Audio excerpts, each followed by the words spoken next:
Assalamu alaikum everyone, it's Muhammad Mazashai Naqshbandi, and today I am alongside you with the subject Programming Fundamentals, and topic we will be discussing functions, and we have covered the first part of the functions lecture, and today we will cover the rest of the part that we left in yesterday's lecture.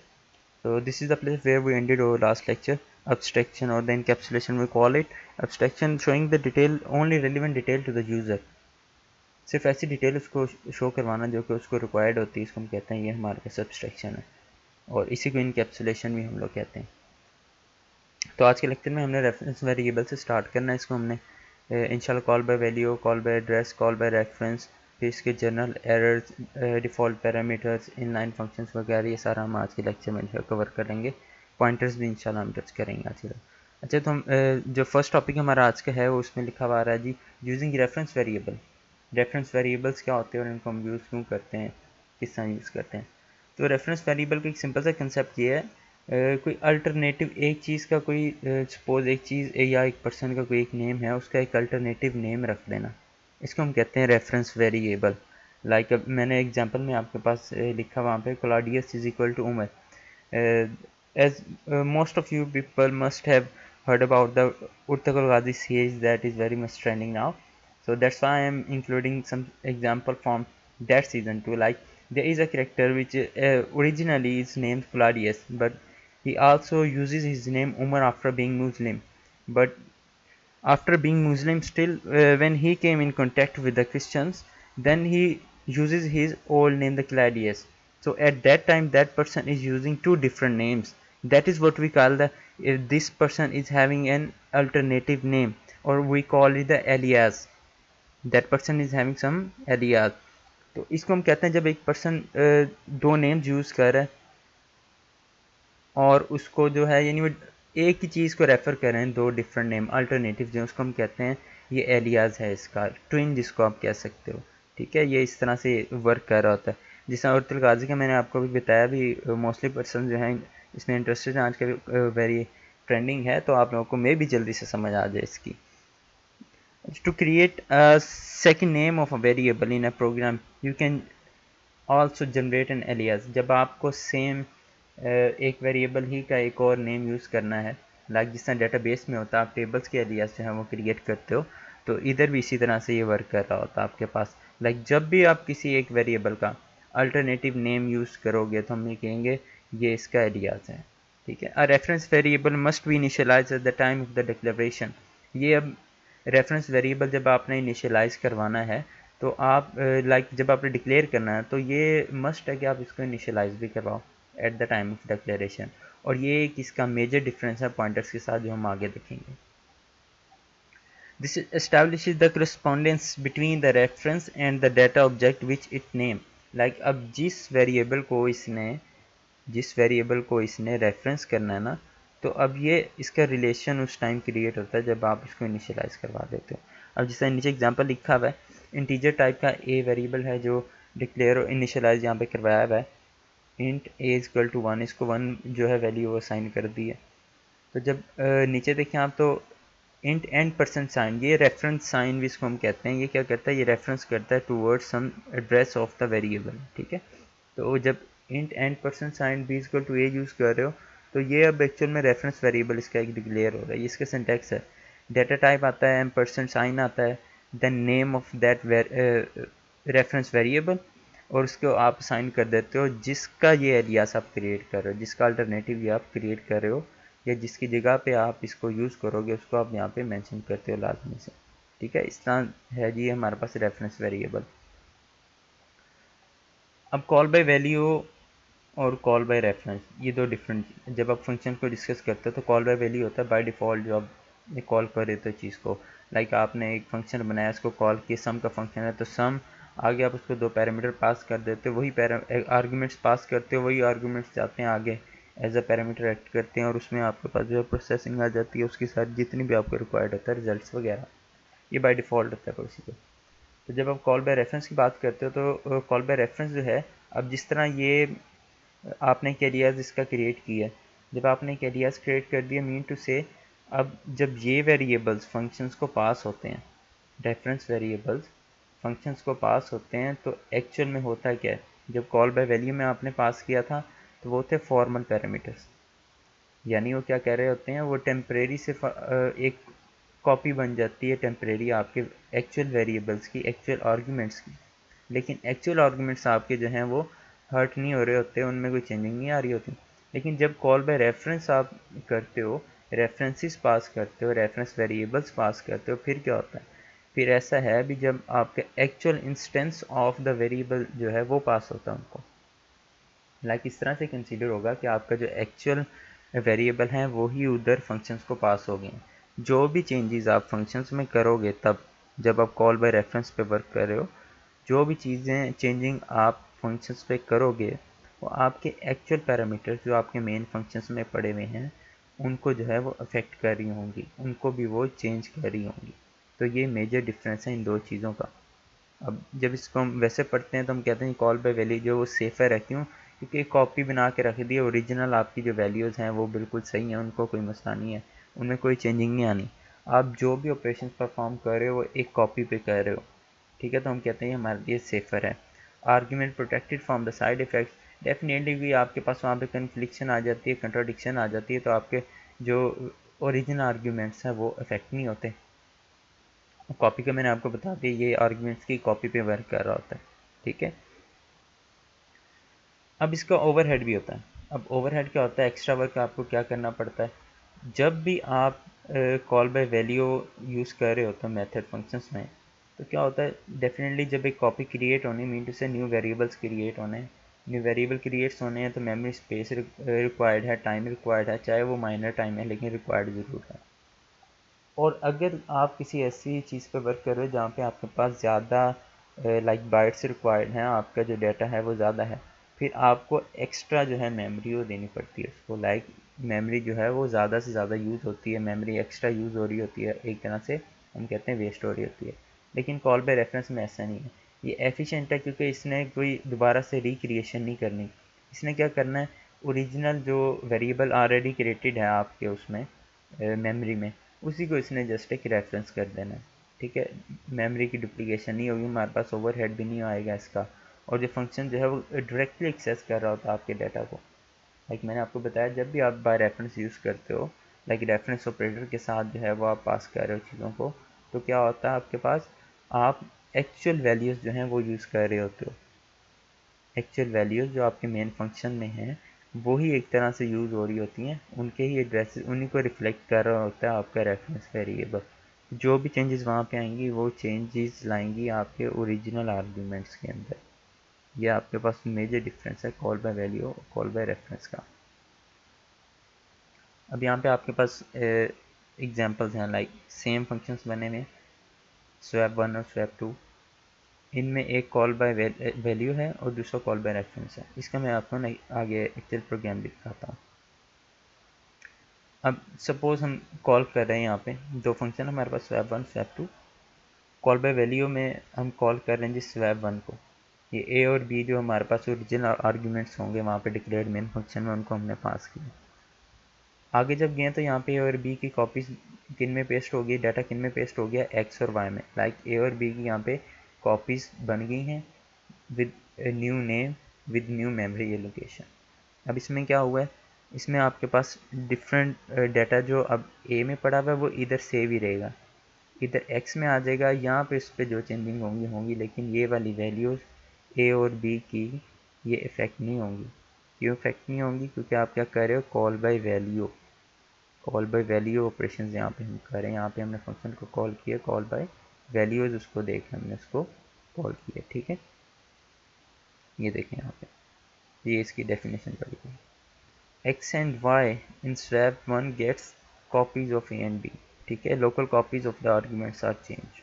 अब जितनी भी changes आएंगी इधर आएंगी, like हम क्या कह रहे हैं यहाँ पे स्वैप कर रहे हैं ना वैल्यूज़ को, लाइक हम कहते हैं एक्स की वैल्यू वाई में चला जाए, वाई का वैल्यू जो है वो एक्स में आ जाए, तो उसके लिए हमने एक टेम्प्रेरी वेरिएबल यूज़ की है टेम्प। टेम्प को असाइन कर दी है वैल्यू एक्स की, टेम्प को असाइन कर दिया वैल्यू एक्स की, देन एक्स को असाइन कर दिया वाई की और वाई को असाइन कर दिया टेम्प का, और टेम्प में क्योंकि एक्स का वैल्यू पड़ा हुआ था ये इसमें आ गया। तो ये यानी एक जनरल सी लॉजिक जो भी आप यूज़ करते हो वही यहाँ पे अप्लाई किया हुआ हमने। ये कॉल बाय वैल्यू की है जब, तो अब जितनी भी चेंजेस हुई हैं, अगर वैल्यू x की y में चलेगी, y की x में चलेगी, तो उसका जो इफेक्ट है वो इधर तक ही है। उसका जो स्कोप हमने लास्ट टाइम डिस्कस किया था, ये इन ब्रेसेस में ही है, इन ब्रैकेट्स में ही है, इधर ही वो ख़त्म हो जाएगा कॉल बाय वैल्यू में। अब जब आप बात करते हो कॉल बाय रेफरेंस की, जब आपने कॉल बाय रेफरेंस में स्वैप टू को कॉल किया, ए और बी हमने इसको आर्ग्यूमेंट्स पास किए। अब ये रेफरेंस वेरिएबल्स है ना, ये वाले n% हमने यहाँ पे यूज़ किया हुआ है। मीन टू से आपके पास रेफरेंसेस हैं, रेफरेंस ले रहे हो x और b में, किसका, जो भी आपने पीछे से आर्गूमेंट्स यहाँ पे पास किए हैं। a और b मैंने आर्गूमेंट्स यहाँ पे पास किए। मीन टू से अब यहाँ पे ये a ही है, इसका नेम चेंज हो गया x, b का नेम चेंज होके हो गया y यहाँ पे, ठीक है। अब जो भी चेंजेस यहाँ पे होनी है, क्योंकि जो रेफरेंस ऑपरेटर होता है वो एग्जैक्टली क्या कर रहा होता है, आपके पास रेफरेंस कर रहा होता है आपको एक्चुअल पैरामीटर के एड्रेसेस को, एक्चुअल पैरामीटर्स को रेफरेंस कर रहा होता है आपको। तो वही मेमोरी जो है वो इधर भी यूज़ हो रही होती है। तो अब जब यहाँ पे आप टेम्प में आपने चेंजेस किए हैं ना, आपने वैल्यूज़ को स्वैप किए, तो अब क्या होगा, अब इसमें जो एक्चुअल वैल्यूज़ हैं वही चेंज होंगी। एक्चुअल वैल्यूज़ जो आपकी ए में सपोज मैंने 5 रखा हुआ था और 10 में, बी में मैंने 10 रखा हुआ था, तो अब अगर मैंने ए और बी को स्वैप करना, तो ए की वैल्यू जो है वो 10 हो जाएगी, बी की वैल्यू 5 हो जाएगी इधर। जब इधर चेंज होगी, क्योंकि ये इसकी एक्चुअल मेमोरी यूज़ कर रहा था, एक्चुअल मेमोरी यूज़ कर रहा था हमारे वेरिएबल्स की, तो मेन फंक्शन में भी जो फर्दर वो यूज़ होंगे वो इसी तरह से यूज़ होंगे स्वैप वैल्यूज़। ए में बी की वैल्यू आ जाएगी और बी में ए की वैल्यू आ जाएगी। ये इस तरह से हमारे पास सिंपली जो है ये वर्क कर रहा होता है, कॉल बाय वैल्यू और कॉल बाय रेफरेंस। पॉइंटर्स का भी आपको बता दूं, हमारे पास इसके थर्ड वे जो होता है वो कॉल बाय एड्रेस हम इसको कहते हैं। ये तो हमारे पास कॉल बाय वैल्यू और कॉल बाय रेफरेंस था ना। कॉल बाय वैल्यू तो जो एक जनरली यूज़ होता है, कॉल बाय रेफरेंस मीन से आप रेफरेंस वेरिएबल्स यूज़ कर लो, रेफरेंस वेरिएबल्स आप यूज़ कर लो, और उसके साथ आप जो है मेमोरी का ओवरहेड वगैरह आपका बढ़ जाता है। अब थर्ड होता है आपके पास, अब एड्रेसेस यूज़ कर लो, एक्चुअल एड्रेसेस जो होते हैं उनको यूज़ कर लो, इसको हम कहते हैं पॉइंटर्स। अब पॉइंटर्स क्या होते हैं, पॉइंटर्स हमारे पास ऐसे वेरिएबल होते हैं जो कि मेमोरी एड्रेसेस कंटेन कर रहे होते हैं किसी दूसरे वेरिएबल का। लाइक इनमें जो वैल्यू स्टोर होती है वो आपके पास सिर्फ मेमोरी एड्रेसेस होते हैं, जो लाइक एक वेरिएबल आप जब डिक्लेयर करते हो तो उसको स्पेसिफिक मेमोरी एलोकेट होती है, वो मेमोरी इसमें पड़ी हुई होती है पॉइंटर में। लाइक उनको उसको स्टोर करवाने के लिए हम पॉइंटर्स को जो है वो यूज़ करते हैं, ठीक है। Each variable you create in your program is assigned a location in the computer memory. The value the variable stores is actually stored in location assigned. जो भी इसको लोकेशन हम देते हैं उसमें जाके ये जो है स्टोर हो जाती है। To know where the data is stored, C++ has an M% operator. ये वाला जो ऑपरेटर है ना आपके पास, आप किसी भी वेरिएबल से पहले इसको लगाओ और इसको सी आउट करवाओ, आगे प्रोग्राम भी है एग्जाम्पल उसमें आएगा ये, तो आपको क्या करता है, ये उसकी मेमोरी लोकेशन दे देता है, अभी इस जगह पे ये स्टोर है, इसकी ये लोकेशन है। हेक्साडेसिमल ऑब्वियसली होगी आपकी वो कंप्यूटर की जो मेमोरी लोकेशन है, और कितनी ऑक्यूपाइड है ये सारी आपके पास आ जाता है। उसकी स्पेसिफिक आपके पास होते हैं फंक्शंस होते हैं, अभी कितनी जो है मेमोरी ऑक्यूपाइड की हुई है। जब आपने देखना भी किस जगह पे ऑक्यूपाइड की हुई है या इसके एड्रेस के, तो आप M% रेफरेंस साइन जो है इसको आप यूज़ करते हो। अब पॉइंटर्स के बेसिक चीज़ें हैं क्या, पॉइंटर्स का डिक्लेरेशन सिंटैक्स क्या, आप डाटा टाइप देते हो, यहाँ पे एक डाटा टाइप दोगे, देन ये स्टैटिक पॉइंटर इसको आप यूज़ करते हो, और यहाँ पे जो भी नेम आपने रखना है इसको आप स्पेसिफाई करोगे। अभी नीचे इसका एक्चुअल में एग्जांपल दिया, इंटीजर टाइप का एक पॉइंटर, ये पॉइंटर्स की भी टाइप होती है डिफरेंट, कैरेक्टर, डबल, जो भी आपने जिसका भी रेफरेंस आपने लेना उस टाइप का हम इधर जो है डाटा टाइप लेते हैं। लाइक अगर आपने करेक्टर का एड्रेस स्टोर करवाना है तो आप यहाँ पे करेक्टर करो, डबल है तो डबल करो, इस तरह से ये वर्क करेगा।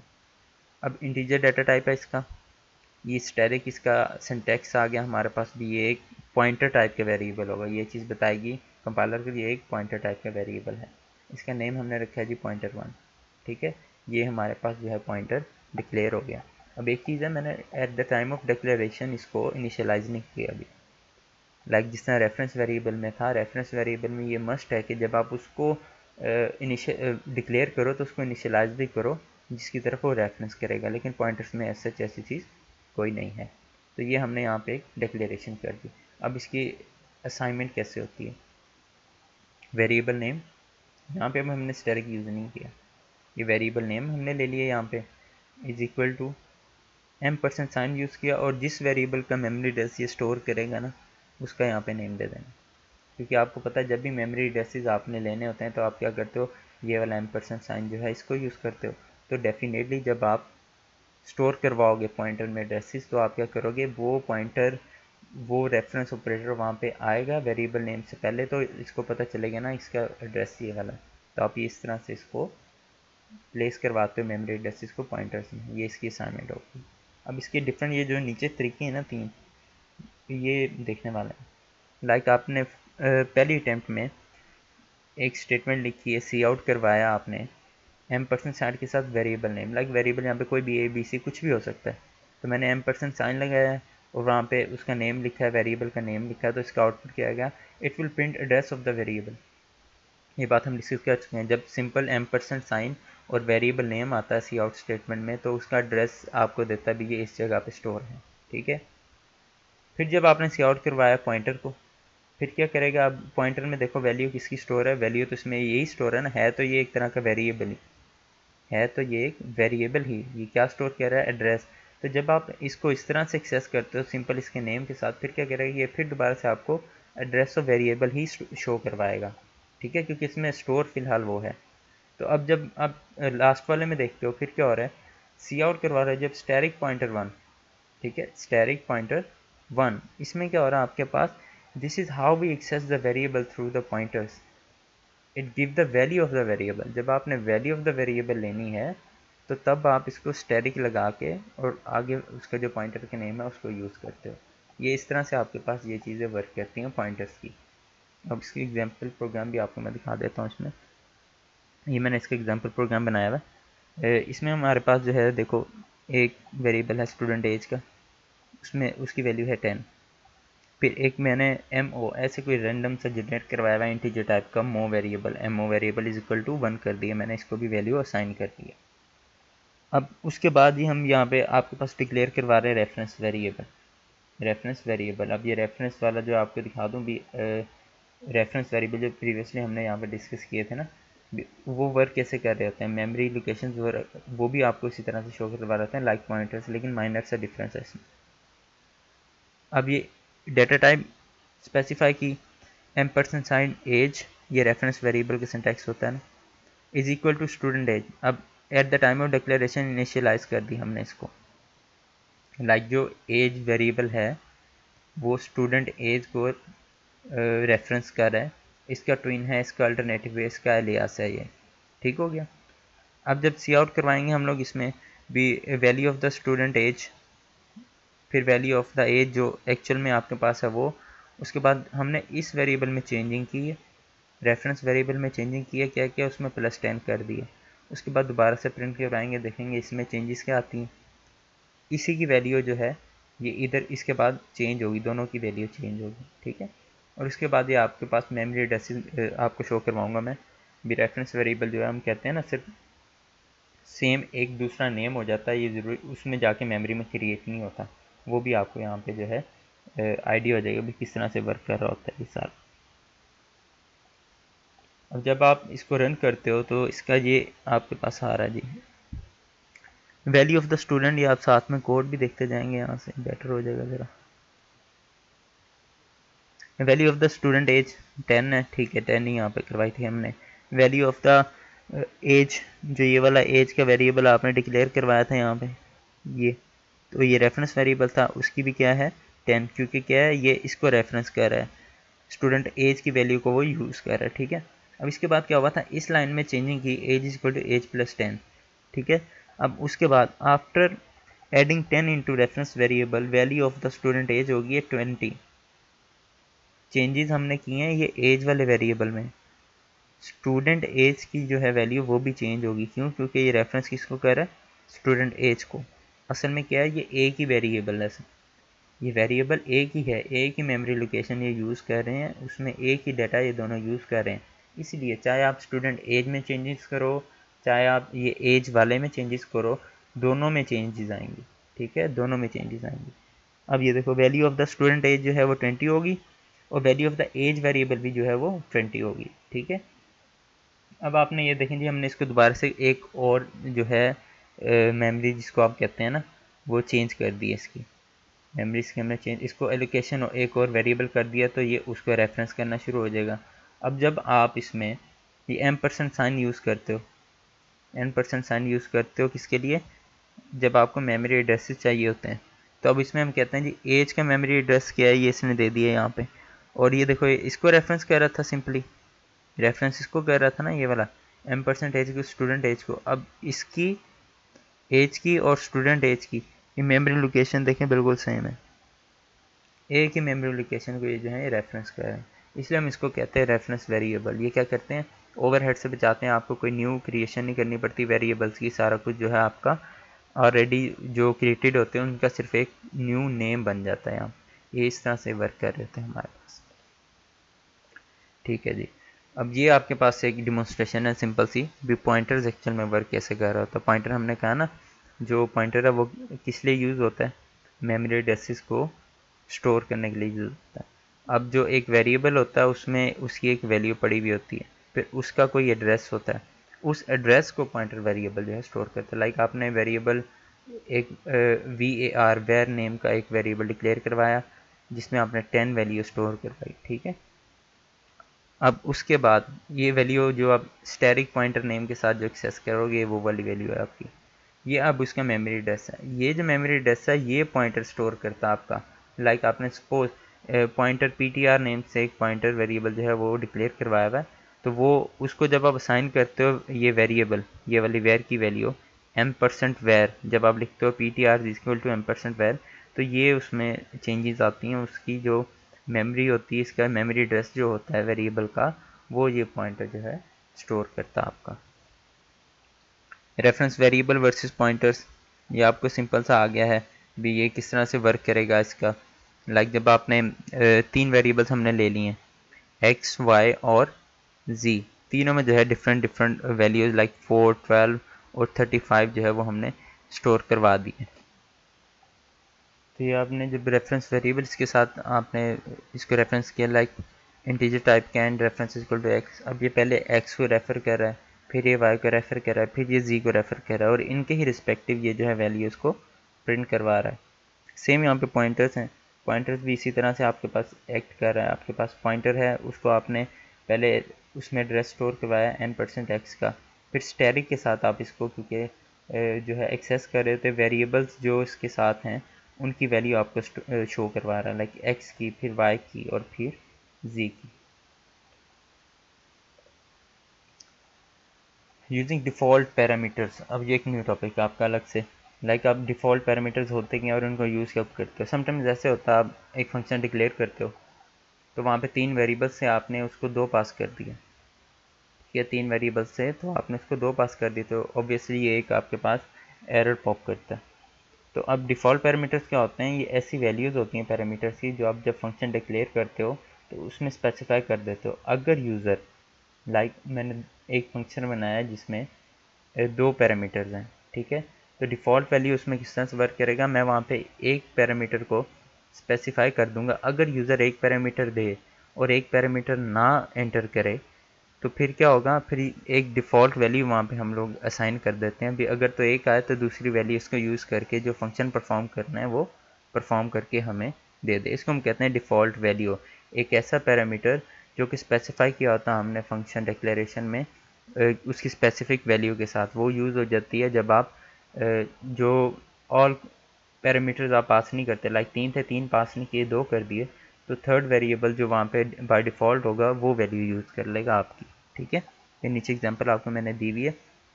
जब आप लाइक एक फंक्शन आप डिक्लेयर करते हो उसमें अगर 3 सपोज वेरिएबल हैं, पैरामीटर्स हैं, तो आपने अगर 2 पास कर दिए हैं तो वो सिंटैक्स सही नहीं होता आपका। उसके लिए आप क्या करते हो, डिफ़ॉल्ट पैरामीटर्स जो हैं वो यूज़ करते हो। और default parameter to a function is one for which an automatic value is applied if you do not explicitly send one as an argument. जब आप एज एन आर्ग्यूमेंट वैल्यू को नहीं सेंड करोगे तो क्या होगा, उसमें आपको बाय डिफ़ॉल्ट जो है वैल्यू यूज़ हो जाएगी। अब जिस तरह इधर आपके पास है मेन फंक्शन में आपने 2 इंटीजर टाइप हैं और एक आपके पास जो है 1 है, ये आपने लाइक इसकी एक दी है डिक्लेरेशन दी है, प्रोटोटाइप दी है फंक्शन की आपने। उसके बाद जब नीचे आते हैं तो यहाँ पे क्या है, हमारे पास एक लेंथ है, फिर उसके बाद विड्थ है, देन आपके पास है हाइट, ठीक है। अब इसमें ये है, अगर तो जो यूज़र है यहाँ पे दो जो आर्ग्यूमेंट्स है वो पास करता है इस फंक्शन को, इसका मतलब क्या ये होती है डिफ़ॉल्ट वैल्यू। लाइक इसको क्या करते हो, पहले तो ये होता है ना, आप बताते हो डाटा टाइप कौन सा वाले यूज़ होंगे, देन हम असाइन कर देते हैं ये वैल्यू, कोई भी एक वैल्यू जो आपने यूज़ करनी है। अगर तो यूज़र जो है वो आपको डाटा सप्लाई ना करे, आपको आर्ग्यूमेंट सिर्फ सप्लाई ना करे, तो ये डिफ़ॉल्ट वैल्यू यूज़ हो जाए, ठीक है। अब यहाँ पे आपको सपोज़ आपने यहाँ पे कोई भी यूज़ करना है, एक एरिया कैलकुलेट करना है, तो जहाँ पे तो दो यूज़ होने वो तो ठीक है, जहाँ पे तो दो यूज़ होने वो तो ठीक है, जहाँ पे तीन वेरिएबल्स यूज़ होने वहाँ पे आपको स्पेसिफाई करना पड़ते हैं तीन के तीन वेरिएबल। लेकिन जब आप इधर से दो वेरिएबल पास करोगे तो ये क्या करेगा, थर्ड की जगह पे वन यूज़ कर लेगा। ऑब्वियसली अगर वन से मल्टीप्लाई होगा तो कोई जो है डिफरेंस हमें फील नहीं होगा। जिससे एग्जांपल में ये चीज़ स्पेसिफाई आपको हो रही होगी भी, जब आपने एरिया सपोज एक है जिसमें तीन वेरिएबल यूज़ होते हैं ना, वो हम कहते हैं हमारे पास एरिया। क्यूब का जब आपने कैलकुलेट करना होता है तो तीन रिक्वायर्ड होते हैं, लेकिन जब स्क्वायर का करना होता है तो आपको दो रिक्वायर्ड होते हैं। तो जब आप यहाँ से पास करते हो आर्ग्यूमेंट्स को, अगर तो आप दो पास करोगे ना आर्ग्यूमेंट्स, फिर ये क्या करेगी, डिफ़ॉल्ट वैल्यू जो होती है वो क्या करेगी, वो दो को तो यूज़ करेगी, ठीक है, मल्टीप्लिकेशन। थर्ड आपने क्योंकि ये स्पेसिफाई किया हुआ वन, तो इसके साथ मल्टीप्लाई हो जाएगा आपका। लेकिन जब आप यहाँ पे ये ऑप्शनल वैल्यू होती है, आप पास आउट करो या ना करो इससे कोई फ़र्क नहीं पड़ता पे। अगर तो यहाँ पे थर्ड वाला आप यूज़ करते हो, लाइक आपने तीन जो है वेरिएबल्स वो पास कर दिए, तीन आर्ग्यूमेंट्स पास कर दिए, फिर आपके यहाँ पे थर्ड वाली 40 वैल्यू ही यूज़ होगी, हाइट की जगह पे 40 यूज़ होगी, यहाँ पे 7 और यहाँ पे 12 यूज़ होगी आपकी। और अगर आप यहाँ पे लास्ट वाला नहीं यूज़ करोगे तो फिर आपकी जो बाय डिफ़ॉल्ट वैल्यू होती है वो यूज़ होती है। बाय डिफ़ॉल्ट होती है इन केस कि आपके पास जो है प्रॉपर वैल्यूज़ पास ना की जाएँ, तो तब आप इस वैल्यू को यूज़ कर लेना। ये होते हैं हमारे पास डिफ़ॉल्ट पैरामीटर्स।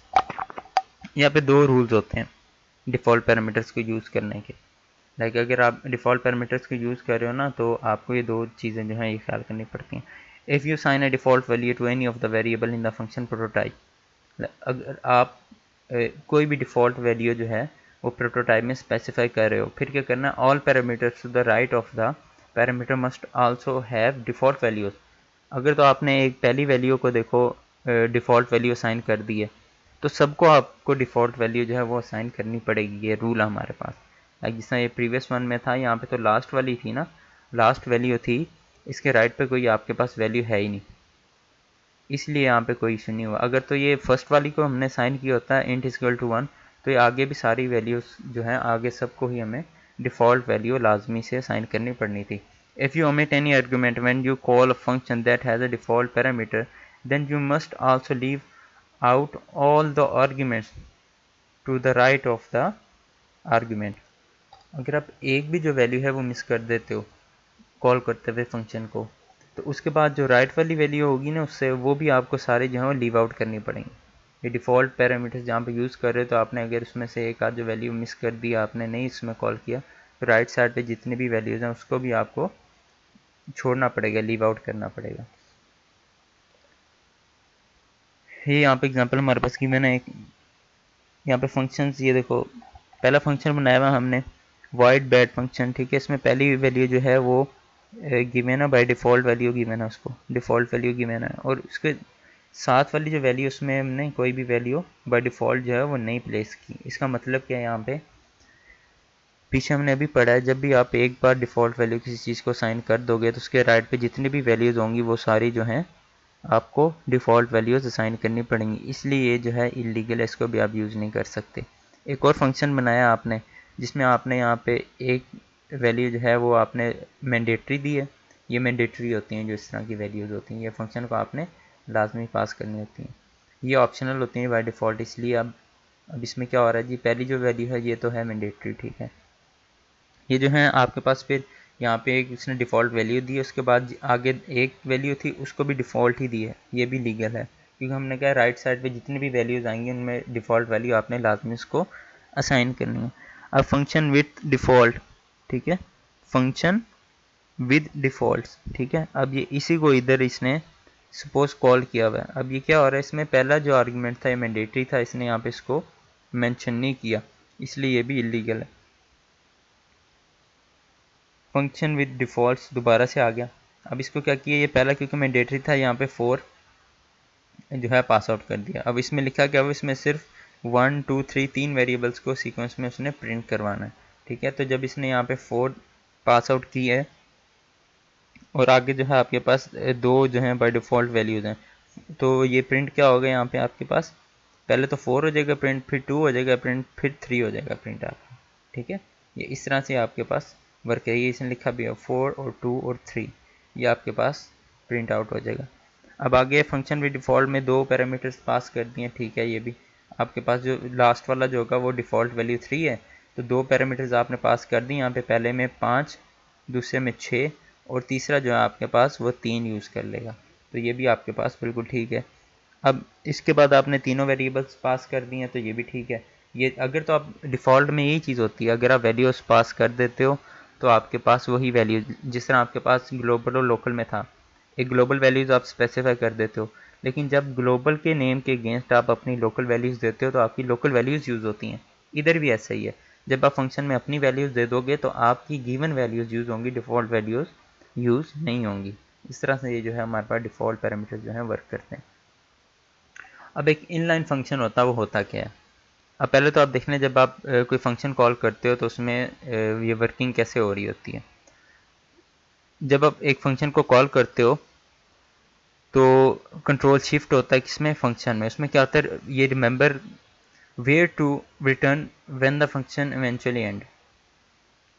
जब आप एक फंक्शन को कॉल करते हो सबसे पहले वो याद रखता है किधर मुझे रिटर्न किधर जाना जब ये फंक्शन एंड हो जाएगा। फिर क्या करता है, प्रोवाइड करता है memory for the function variables by value जो हम यूज़ करते हैं उसके लिए हमें मेमोरी भी प्रोवाइड करता है, ये आप इधर स्टोर करोगे। Provide memory for any value return by the function, जो रिटर्न होनी है उसके लिए भी आपको जो है वैल्यू असाइन करनी पड़ेगी, वहाँ पे उसको आपको एलोकेट करता है। Pass control to the function, pass control back to the calling program. Like आपसे पहले जो है प्रोग्राम वो कॉल हुआ, अगर आपने एक फंक्शन को कॉल किया, यहाँ पे हमने सपोज कोई एक प्रोग्राम बनाया हुआ जहाँ पे हम फंक्शंस को कॉल कर रहे हैं आपके पास, यहाँ पे बना हुआ, ये आपकी डिमॉन्स्ट्रेशन में भी आपको उसकी भी देता हूँ। एक फंक्शन हमने बनाया हुआ है यहाँ पे, तो कॉल बाय वैल्यू या कोई भी है। अब जब जहाँ पे कंट्रोल आएगा ये यहाँ से शिफ्ट हो जाएगा जहाँ पे भी इसका जो है आपने डिक्लेयर किया हुआ होगा, डेफिनेशन इसकी जहाँ पे होगी, ये उधर इसका जो है कंट्रोल यहाँ पे शिफ्ट होगा। यहाँ पे ये जो इसके वेरिएबल्स हैं इनको मेमोरी लोकेट होगी, फिर इसकी प्रोसेसिंग होगी, ये दोबारा फिर वापस जाएगा आपके पास जहाँ से कंट्रोल आपके पास आया था। तो इस तरह से ये हमारे पास जो है वर्क कर रहा होता है। तो इनलाइन फंक्शंस क्या होते हैं, इस सारी ओवरहेड से बचने के लिए हम क्या करते हैं, हम कहते हैं जब आपके पास कोई भी एक ऐसा फंक्शन कॉल होता है जो कि जिसमें थोड़े लाइन ऑफ कोड हैं, तो हम क्या करते हैं, हम इनलाइन का कीवर्ड यूज़ करते हैं। उससे क्या होता है, सपोज कॉल बाय वैल्यू है ना, यहाँ पे सपोज आप 3 हैं, हमारे पास 3 स्टेटमेंट्स हैं। अब अगर तो आप फंक्शन के साथ इनलाइन का कीवर्ड यूज़ कर लेते हो, फिर क्या होगा, इनलाइन फंक्शन क्या होता है, अब इसका जो कोड होगा ना, इसकी ये जो स्टेटमेंट्स होंगी, कंपाइलर इसको इधर पेस्ट कर देता है। लाइक फिर क्या होता है, उसको यहाँ से कंपाइलर को वापस इसकी डेफिनेशन में नहीं जाना पड़ता, उधर से शिफ्ट नहीं करना पड़ता, दोबारा से सारा प्रोसेस नहीं करना पड़ता। इसको हम कहते हैं हमारे पास ये है inline function. An inline function is a small function with no overhead. Overhead is avoided because program control never transfer to the function. कभी फंक्शन में ट्रांसफ़र नहीं होता, उधर ही जो है वैल्यू उसकी जो है सब्सटीट्यूट कर दी जाती है, पेस्ट कर दी जाती है। इनलाइन जो कीवर्ड है tells the compiler to substitute a function by its implementation. Like जो फंक्शन है ना उसकी इम्प्लीमेंटेशन है, जो डेफिनेशन है उसको आप इधर क्या है शिफ्ट कर दो। ठीक है, ये आपको इनलाइन कीवर्ड बता रहा था। इससे क्या होता है, स्पीड अप हो जाता है प्रोसेस आपका। लेकिन इसमें एक इशू होता है, देखो अगर तो आपने इनलाइन का पर्पस बेसिकली क्या है, जब आपके पास कोई शॉर्ट लाइन ऑफ कोड है तो हम कहते हैं बार बार मूव करने से अच्छा आप इसको इधर हर बार पेस्ट कर दो। ठीक है, लेकिन अगर तो आपके पास होता है ना, ये कंपाइलर ने डिसाइड करना होता है कि मैंने फंक्शन को, आपने चाहे वहाँ पे इनलाइन लिखा हुआ है, ये कंपाइलर डिसाइड करता है भी फंक्शन को मैंने एज अ इनलाइन ट्रीट करना नहीं करना। अगर तो आप इसमें ज़्यादा सारा लाइन ऑफ कोड होता आपके फंक्शंस में और आप इसको इनलाइन करने की कोशिश कर रहे होते हो, तो समटाइम्स ऐसे होता है कंपाइलर मिस कर देता है उसको, कंपाइलर उसको मिस कर देता है, वो उसको एज ए यूजुअल फंक्शन ही ट्रीट करता है और हर बार उसका कंट्रोल जो है शिफ्ट होता है। ठीक है, तो ये सिर्फ रिकमेंडेड होता है जब आपके पास कुछ शॉर्ट लाइंस ऑफ कोड होती हैं। ठीक है, अभी आपके पास एक एग्जांपल रिटर्न है, हमने इनलाइन का कीवर्ड यूज़ किया है, डेटा टाइप यूज़ की है, या इसके सिंटैक्स है, आपने डेटा टाइप से पहले इनलाइन का कीवर्ड जो है यूज़ करना होता है।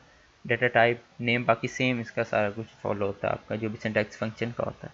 तो जब अब यहाँ पे आप जब भी जाके फंक्शन को कॉल करोगे तो ये इसमें क्या होगा, लाइक इसने इधर किया हुआ ना gross equal to compute gross salary वगैरह, तो ये पैरामीटर्स हैं इसके। अभी क्या होगा, इधर इसका जो है ये एक ही, क्योंकि इसकी स्टेटमेंट है, ये इधर पेस्ट हो जाएगी, इधर से प्रोसेस होगी और इधर ही आगे फिर इसका जो है इसको शो करवा देंगे। इससे क्या होगा, इसको वापस इधर मूव नहीं करना पड़ेगा आपके पास, ठीक है। अब ये अवॉइडिंग कॉमन एरर्स, जब आप इसको यूज़ कर रहे हो ना फंक्शंस को, तो इसमें से जो कॉमन एरर्स हैं उसको कैसे अवॉइड करना है। अब इनमें जो फर्स्ट पॉइंट आपके पास गिवन है वो है neglecting to make sure the function declaration header and call agree. ये आपको मैंने पहले बताई थी चीज़, जब आप डिक्लेयर करते हो ना, आप प्रोटोटाइप देते हो, प्रोटोटाइप के बाद जब आपने डेफिनेशन उसकी देनी है तो उसके लिए आपको एक चीज़ श्योर करनी होती है भी डेफिनेशन और प्रोटोटाइप सेम हो आपके पास। लाइक आपने जो जो हेडर में जो चीज़ें हैं वही नेम हो, उसमें वही डेटा टाइप हो, और जो कॉल है आपकी जहाँ पे उसको कॉल करे वो सारा कुछ ठीक हो, सिंटैक्स वगैरह उसका सारा आपके पास, उसमें कोई कंट्राडिक्शन जो है सच ना आती हो। उसके बाद इंडिकेटिंग अ पैरामीटर टाइप और return type in a function call कर रहे हो आप, तो आपने वहाँ पे उसका डेटा टाइप या रिटर्न टाइप मेंशन कर दिया। लाइक आप लिख देते हो वाइड फंक्शन नेम, फिर ब्रेसेस में आप लिख देते हो इंट ए, लाइक जो आर्गुमेंट आपने पास किया उसका इंटीजर टाइप आपने वहाँ पे मेंशन कर दिया। जो फंक्शन आपने सपोज सम कॉल किए, सम से पहले वाइड जो है रिटर्न टाइप इसका मेंशन कर दिया, तो ये भी आपके पास जो है ये रिकमेंडेड सिंटैक्स नहीं होता, ये भी ठीक नहीं होता, इसलिए एरर्स में आता आपके पास, ठीक है। जैसे इधर आपके पास है ना, यहाँ पे डबल प्राइस, इधर डबल डाटा टाइप है इस आर्ग्यूमेंट की जो आप पास कर रहे हो, और यहाँ पे अगर आप डाटा टाइप भी इसकी भी मेंशन कर दे तो ये सारा फिर रॉन्ग हो जाता है।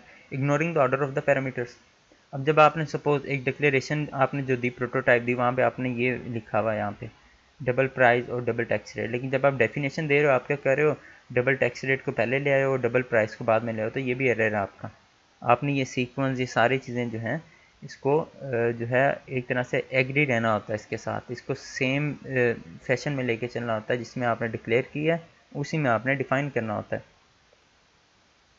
अब आपको इसमें मैं एक जो एग्जांपल प्रोग्राम है वो दिखा दूँ, इसका कॉल बाय रेफरेंस एड्रेस और कॉल बाय वैल्यू जो है ना ये वाला, इसमें हमारे पास प्रोग्राम है जिसमें 3 फंक्शंस बनाए हैं, एक कॉल बाय वैल्यू का है, कॉल बाय रेफरेंस का है और कॉल बाय एड्रेस का है। और इसमें जो फंक्शन है सेम परफॉर्म हो रहा है, भी आपने स्वैप करनी है वैल्यूज़, दो वेरिएबल्स की वैल्यूज़ को स्वैप करना है यूजिंग थर्ड वेरिएबल, ठीक है। तो इसमें क्या है, जब मेन फंक्शन में आ रहे हैं हम, तो हमने इंट टाइप के वेरिएबल्स लिए हुए दो, ए और बी। ए को साइन की हुई है वैल्यू मैंने 45 और बी को की हुई है 35, ठीक है। और इसमें पहला एक कॉल बाय वैल्यू है, लेकिन आपको पता चलेगा स्वैपिंग किस तरह हो रही है इसकी, कॉल बाय रेफरेंस है, दोनों में हमने इसकी वैल्यूज़ जो हैं वो प्रिंट आउट करवाएंगी। अब पहले जो दो वैल्यूज़ आपको शो होनी है वो कॉल बाय वैल्यू और कॉल बाय रेफरेंस की हैं, भी ये वर्क किस तरह से करती हैं, जब आप कॉल बाय वैल्यू कॉल कर रहे हो और कॉल बाय रेफरेंस, दोनों में किस तरह से ये वर्क करेगा। ये आपके पास इसका आउटपुट आ गया है। अब पहले हमने शो करवा दिया, ए की वैल्यू 45 है, बी की वैल्यू जो है आपके पास वो 35 है। कोड इसका ये सेम ही होता है, आपको पता लॉजिक इसकी स्वैपिंग की यूजिंग थर्ड वेरिएबल वो सेम ही होती है आपके पास। तो after the swap with pass by value, अब पास बाय वैल्यू थी, उसमें क्या होता है एक नई कॉपी जनरेट होती है आपके पास वेरिएबल्स की, और उसमें चेंजेस होती हैं, एक्चुअल वेरिएबल्स में चेंजेस नहीं होती। तो हमने क्या किया है, हमने यहाँ पे फंक्शन में चेंजेस करा के जो वैल्यू है, वैल्यू सी आउट जो करवाई है वो हमने ये वाले वेरिएबल्स की यहाँ से करवा रहे हैं। वैल्यू जो है मेन में जो वेरिएबल्स हमारे पड़े हुए हैं उनकी सी आउट करवा रहे हैं आफ्टर कॉलिंग द फंक्शन। तो जब आपने कॉल बाय वैल्यू किया उसके बाद जब आपने यहाँ से वैल्यूज़ चेक की अपनी, तो आपकी वैल्यू में कोई चेंजेस नहीं आई, आपकी ओरिजिनल वैल्यू सेम है बिल्कुल, ठीक है। तो फिर आपने कॉल बाय रेफरेंस किया है, कॉल बाय रेफरेंस वाले जो मेथड आपने बनाया हुआ है उसको आपने कॉल किया। तो जब आपने कॉल बाय रेफरेंस वाले से किया फिर यहाँ पे देखें क्या हो, यहाँ पे वैल्यू स्वैप होगी। अब ये फंक्शन से हम सी आउट नहीं करवा रहे, हम सी आउट करवा रहे हैं मेन फंक्शन में जो वैल्यूज़ हमारी पड़ी हुई हैं ये वाले वेरिएबल्स, इनको स्वैपिंग हमने की है कॉल बाय रेफरेंस में, सी आउट हमने इसमें करवाया है। तो हमने जब इसमें सी आउट करवाया है तो क्या हुआ, ओरिजिनल जो वैल्यूज़ हैं हमारी उनमें भी चेंजेस आई हैं, जो ओरिजिनल वैल्यूज़ हैं हमारी उनमें भी चेंजेस आई। क्यों, क्योंकि जो रेफरेंस वेरिएबल है वो क्या है, एक्चुअल में वो ओरिजिनल वेरिएबल ही है, उसका एक डिफरेंट नेम हम यूज़ कर रहे हैं तो जो भी चेंजेस उधर फंक्शन में आएंगी वो रिफ्लेक्ट करती हैं मेन फंक्शन में। ये इसका मेजर डिफरेंस हो गया कॉल बाय वैल्यू का और कॉल बाय रेफरेंस का।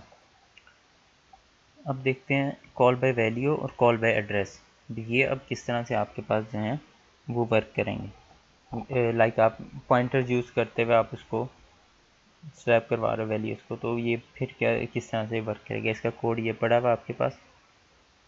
ये पॉइंटर्स के थ्रू हम करवाना कॉल बाय एड्रेस। इसके अलावा सिंपल हमारे पास call by value, call by value same आ गया जिस तरह पहले था, क्योंकि कॉल बाय वैल्यूज़ में क्या हो रहा था, कॉल बाय वैल्यूज़ में आपके पास एक न्यू कॉपी जनरेट हो रही है वेरिएबल्स की, उनमें ही चेंजेस आती हैं। अब जब आपने पॉइंटर्स के साथ किए कॉल बाय एड्रेस जिसको हम कहते हैं, तो उसमें क्या होगा, उसमें भी आपके पास वैल्यूज़ चेंज हो गई हैं, वैल्यूज़ उसमें भी चेंज हो गई। अब इसमें वैल्यूज़ क्यों चेंज हुई, क्योंकि एक्चुअल मेमोरी एड्रेस वो होल्ड कर रहा था। तो जब मेमोरी एड्रेस पे ऑपरेशन हो रहे हैं, मीन टू से एक्चुअल वेरिएबल्स पर ही ऑपरेशन हो रहे हैं, तो इसमें भी आपके पास जो है वैल्यूज स्वैप हो जाती हैं। अब पॉइंटर्स में और एड्रेस में फ़र्क क्या आ रहा होता है, आपके पास पॉइंटर समटाइम्स आप क्या कर रहे होते हैं, पॉइंटर्स को इनिशियलाइज आपने करवाना कोई ज़रूरी नहीं होता। जो दूसरे वाला रेफरेंस वेरिएबल आप यूज़ कर रहे होते हो उसमें आपको इनिशियलाइज करवाना उसको ज़रूरी होता है शुरू में, ठीक है। और इसमें जो उसके ऑपरेशन हैं उसमें भी माइन्यूट सा डिफरेंस है, लाइक आपको वैल्यूज़ वो भी सेम दे रहा है रेफरेंस के साथ भी और पॉइंटर्स के साथ भी सेम जो आउटपुट आपको है वो जनरेट होती है। रेफरेंस आपको मेमोरी ओवरहेड से बचा लेता है, ये इसमें हमारे पास मेजर डिफरेंस आ जाता है इसका। और बाकी सिंटैक्स वजह से मैंने बताया इनिशियलाइज नहीं करवाना पड़ता आपको, जो पॉइंटर है तो जो दूसरा रेफरेंस वेरिएबल उसको आपको इनिशियलाइज भी करवाना पड़ता है। So that's all for today. In case of any queries, comment below. I will be pleased to answer them. Stay blessed. Allah Hafiz.